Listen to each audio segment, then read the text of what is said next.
Hello, and welcome to 21 Intentional Days. I'm Amy Pruitt. I'm an Ayurvedic practitioner, a registered nurse, and a yoga teacher. And I want to talk to you today a little bit about what Ayurveda is and how to use Ayurveda to set the stage for deep physical, emotional, and spiritual healing. So let's dive in, shall we? What is Ayurveda? Ayurveda is the sister science to yoga. It grew up over the last 5,000 years alongside yoga and meditation. Ayurveda is the healthcare science to yoga and how we tend to our health in a holistic way that activates the wisdom of the body that is already there. Our bodies are wise beyond measure, and most often, our body already knows how to heal itself if we just get out of the way. So, how do we do that? How do we get out of the way? One huge way is to look for opportunities to activate what's called the parasympathetic nervous system, or our rest and digest. We spend so much of our day in the sympathetic nervous system, our fight or flight system, whether we are being activated by threats, maybe real or perceived. Our sympathetic nervous system is our survival system. And we need that system. But spending too much time in flight or fight causes prolonged damage and eventually leads to disease. So disease in the Western sense, or dis-ease in the Eastern sense. Ayurveda is about incorporating practices that activate our parasympathetic nervous system. And that requires intention. So we must intentionally create opportunity to be in our parasympathetic system. Ayurveda says that the primordial cause of disease is forgetting our true nature as spirit. That we have a greater spirit or soul, and we are all connected to the greater good. It says that we are deeply connected to our environment, not just outside, but inside, like our home, our family, and our friends. Also to nature and the world around us. And Ayurveda uses simple practices to reestablish our connection to that environment, to pacify our imbalances and correct dis-ease in the body, mind, and spirit. Ayurveda promotes creating daily habits that promote ease and resilience. These practices become incredibly soothing to our nervous system. So when you offer yourself predictability throughout your day, your nervous system has little moments to pause and reset. And it is in these moments of predictable rest when true healing occurs. So one way that we can correct dis-ease in the body is to practice what we call sadhana. Now, the word sadhana means daily spiritual practice.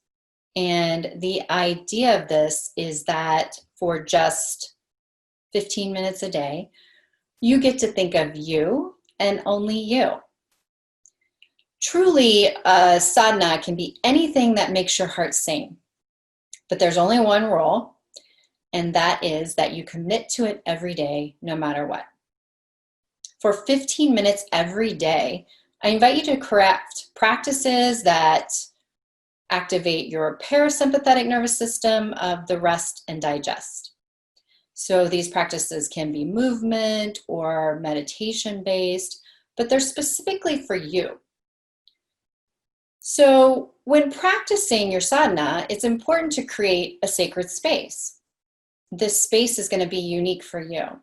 It could be a corner of your bedroom that has a small shelf or altar with special mementos that bring you joy or invoke memories of special people or places.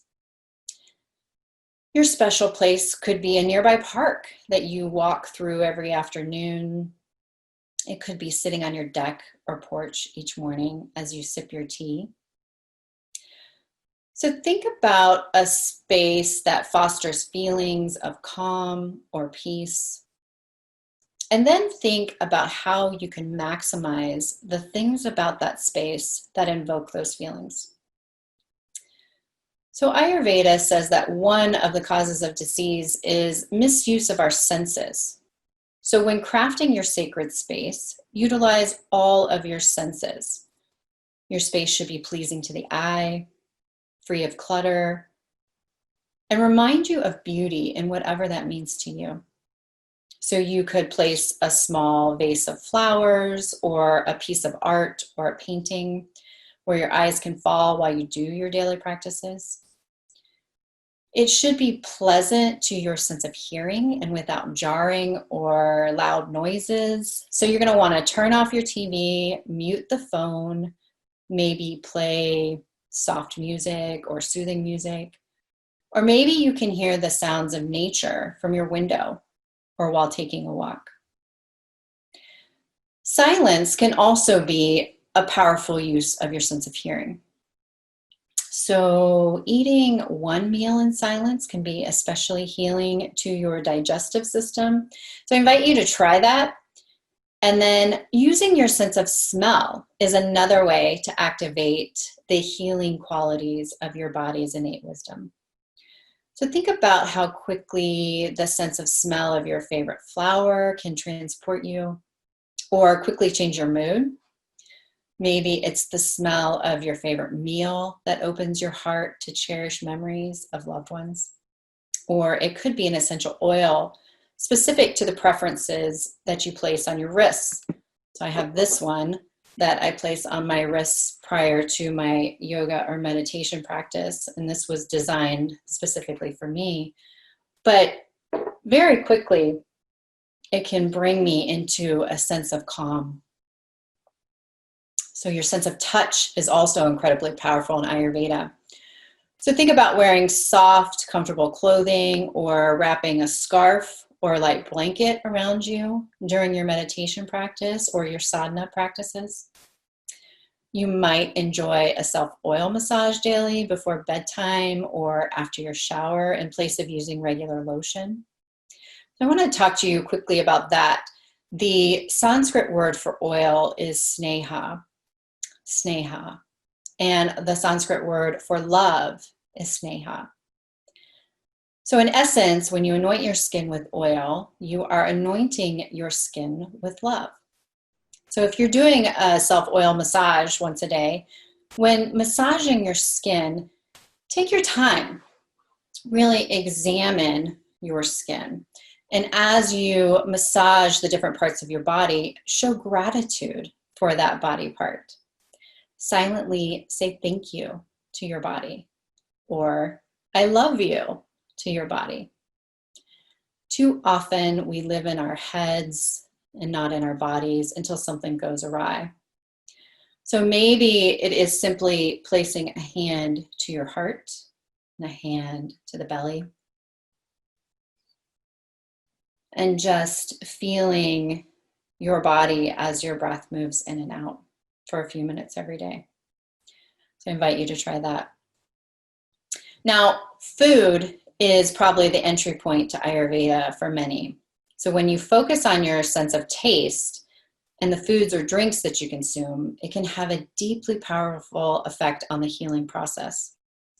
In Ayurveda, there is no radical diet or deprivation. In fact, Ayurveda is definitely not one size fits all. Ayurveda says that we are each unique, and so our food choices should be unique for each one of us. During this 21 days of intention, I invite you to pick one meal a day to focus on. And I'm not asking you to change what you will be eating during that one meal. That is unique for you. But during this meal, I'm going to invite you to sit down in a quiet, beautiful spot and focus on your food. So eating without distraction of the TV or the phone or the computer, not eating at your desk during your workday, and clearing the table of anything unrelated to your meal so that you are eating in an area that is uncluttered And then chew your food. Ayurveda says to drink your solids and chew your liquids. What does that mean? Like, what does that even mean? So if you think about chewing your food to a liquid consistency before you swallow it. So you could be chewing for quite a bit. There's no right number, like chew each bite for 30 bites. But think about chewing each bite until it's a liquid consistency. And then when you drink fluids, or maybe if you're drinking your meal, maybe a smoothie or soup, allowing that liquid to stay in your mouth for a while. So you're going to swish that around in your mouth, maybe pull it back and forth through your teeth. And what this does is you're activating the digestive enzymes that begin in the mouth. That's where digestion begins. And so often we are shoveling in our food or drinking on the run, but just this chewing your liquids and drinking your food can have such a drastic effect on healing of any digestive ailments that you may suffer from. So this all sounds like simple practices, right? It is and it isn't. So our lives are busy. We tend to eat on the run. We might eat in our car. We might eat in our desk while we're working, or we might even eat while standing, tending to our family or our little ones. But over the next 21 days, just pick one meal a day to begin to incorporate these simple, accessible practices into. I'm really excited to be on this journey with you over the next 21 days. I can't wait to see who we are that we are going to embrace, what we're going to leave behind, and what's going to be shown to us over the next 21 days. So thank you for being here with me.